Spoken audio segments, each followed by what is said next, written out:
भारत में सहकारिता का इतिहास कई वर्षों पुराना है। देश में लाखों सहकारी समितियां कार्य कर रही हैं, जिनसे करोड़ों लोग जुड़े हैं। कृषि, उर्वरक, दूध उत्पादन, बैंकिंग, आवास आदि क्षेत्रों में सहकारी समितियां मौजूद हैं। देश भर में बहुराज्य सहकारी समितियों की संख्या 1500 से अधिक है। Amul, Indian coffee house, IFFCO सहकारिता के उत्कृष्ट उदाहरण के तौर पर उभर कर सामने आए हैं, लेकिन अकुशल प्रबंधन, अपर्याप्त पूंजी, प्रतिस्पर्धा में टिके रहने का अभाव और अन्य संगठनात्मक कमियों के चलते सहकारी समितियों को असफलता का सामना करना पड़ा। सरकार ने सहकारी समितियों के कुशल प्रबंधन, वित्त पोषण, आधुनिकीकरण और जमीनी स्तर तक इनकी पकड़ बनाने के लिए जुलाई 2021 में सहकारिता मंत्रालय का गठन किया। देश में सहकारिता समितियों की स्थिति सुधारने और इन्हें प्रोत्साहन देने के लिए हाल ही में कई फैसले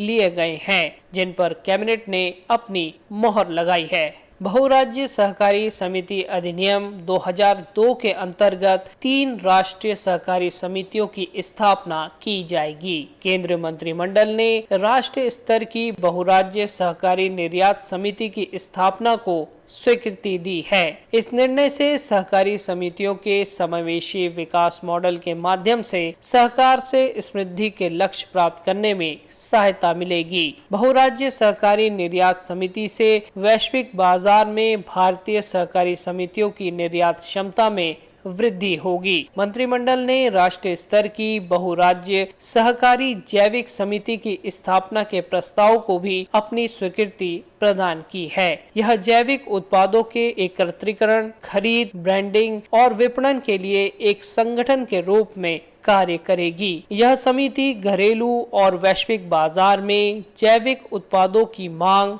और खपत की पूर्ति करने में मदद करेगी। इस निर्णय से सहकारी समितियों और किसानों को जैविक उत्पादों का अधिक मूल्य मिलेगा। केंद्रीय मंत्रिमंडल ने राष्ट्रीय स्तर की तीसरी बहुराज्य सहकारी बीज समिति की स्थापना को भी मंजूरी दे दी है। कैबिनेट ने हाल ही में सहकारी आंदोलन को मजबूती प्रदान करने के लिए प्रत्येक छूट गई पंचायत में संभावित प्राथमिक कृषि ऋण समिति पैक्स गठित करने का फैसला किया है। छूट गई पंचायतों में संभावित डेयरी सहकारी समिति और प्रत्येक तटीय पंचायत या गांव में संभावित मत्स्य की सहकारी समितियां बनाई जाएंगी। विशाल जलाशयों वाली पंचायतों को भी इसमें शामिल किया गया है। इसके साथ ही मत्स्य और पशुपालन तथा डेयरी मंत्रालय के द्वारा चलाई जा रही विभिन्न योजनाओं का समावेश करते हुए मौजूदा पैक्स और डेयरी तथा मत्स्य की सहकारी समितियों को सुदृढ़ बनाया जाएगा। अगले 5 वर्षों में ऐसी 2 लाख समितियां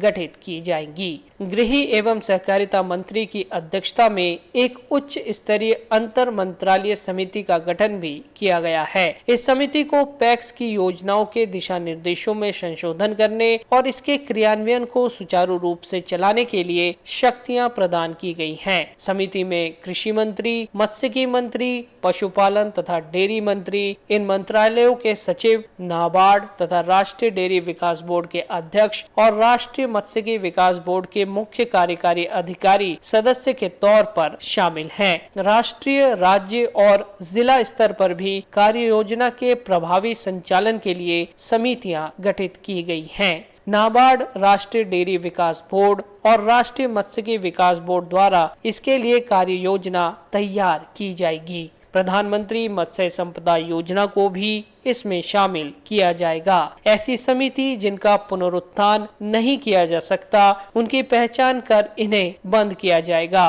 और नई समितियां बनाई जाएंगी। इन सभी समितियों को संबंधित जिला और राज्य स्तरीय फेडरेशनों से भी जोड़ा जाएगा। पैक्स उपकानूनों के अनुसार समितियों को 25 से अधिक व्यापारिक गतिविधियां करने का अवसर मिलेगा।